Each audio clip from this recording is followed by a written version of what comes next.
Coming up on 5 Minute News. Rittenhouse verdict makes open carry of weapons normalized on US streets. Republicans falsely embrace natural immunity as substitute for vaccines.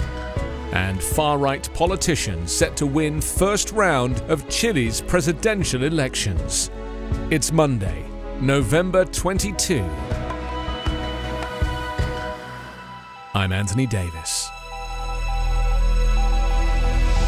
As Carl Rittenhouse was acquitted of murdering two men that he claimed was self-defense, armed civilians patrolled the streets near the Wisconsin courthouse with guns in plain view. In Georgia, testimony of the trial of Ahmaud Arbery's killers showed that armed patrols were commonplace in the neighborhood where Arbery, a 25-year-old black man, was lynched by three white men and executed. The two proceedings sent startling new signals about the boundaries of self-defense as more guns emerge from homes amid political and racial tensions and the advance of laws that ease permitting requirements and expand the allowable use of force. Across much of the nation, it has become increasingly acceptable for Americans to walk the streets with firearms, either carried openly or legally concealed. In places that still forbid such behavior, prohibitions on possessing guns in public could soon change if the U.S. Supreme Court strikes down a New York law. The new status quo for firearms outside the home was on prominent display last week in Kenosha, Wisconsin. Local resident Eric Jordan carried a rifle and holstered a handgun near the courthouse where Rittenhouse was tried for killing two men and wounding a third with an AR-15 semi-automatic rifle during a Black Lives Matter protest last year. Speakers include an uncle of Jacob Blake, the black man who was paralyzed in a shooting by a white police officer that touched off tumultuous protests across the city in the summer of 2020. The verdict arrived as many states are expanding self-defense laws and loosening the rules for carrying guns in public. Both gun sales and gun violence have been on the rise, as critics warn a new kind of fascist civil warfare is around the corner, driven by the far-right nationalist movement encouraged by Donald Trump's divisive presidency.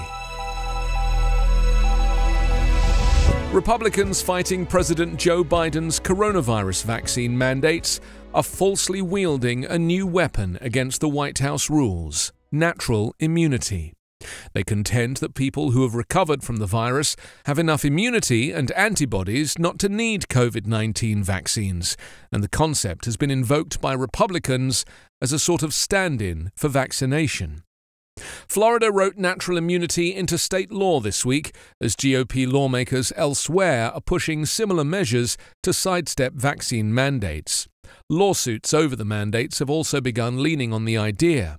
Conservative federal lawmakers have implored regulators to consider it when formulating mandates. Scientists acknowledge that people previously infected with COVID-19 have some level of immunity, but that vaccines offer a more consistent level of protection. Natural immunity is also far from a one-size-fits-all scenario, making it complicated to enact sweeping exemptions to vaccines. How much immunity COVID-19 survivors have depends on how long ago they were infected, how sick they were, and if the virus variant they had is different from mutations circulating now. Studies also show that COVID-19 survivors who get vaccinated develop extra strong protection, called hybrid immunity. When a previously infected person gets a coronavirus vaccine, the shot acts like a booster and revs virus-fighting antibodies to high levels.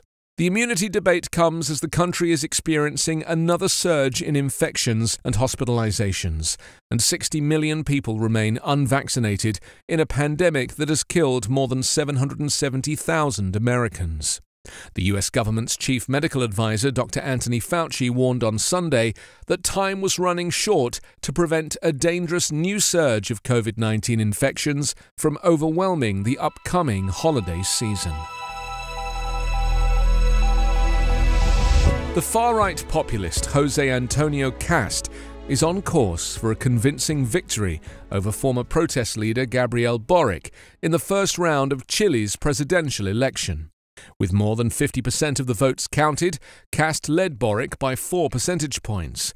If the trend is maintained, the two will meet in a runoff next month. Polling showed far-right Republican Party candidate Kask has pushed into an unlikely lead over the last month, and he has ultimately been able to draw support from across the right to take victory in this first round. Kast is a devout Catholic and father of 9 who opposes marriage equality, abortion, and political correctness. He has run a campaign focusing on migration, public security, and conservative social values. The Broad Front's Boric, by contrast, is a 35-year-old former student leader who espouses social liberties and a green post-pandemic recovery.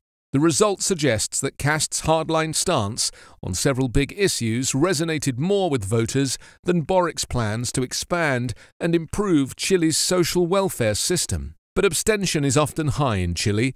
Since voting became voluntary in 2013, the first round of a presidential election has never had a turnout of more than half of registered voters. You can subscribe to 5-Minute News on YouTube with your preferred podcast app. Ask your smart speaker or enable 5-Minute News as your Amazon Alexa flash briefing skill. Subscribe, rate and review online at 5minute.news. 5-Minute News is an Evergreen podcast covering politics, inequality, health and climate, delivering independent, unbiased and essential world news daily.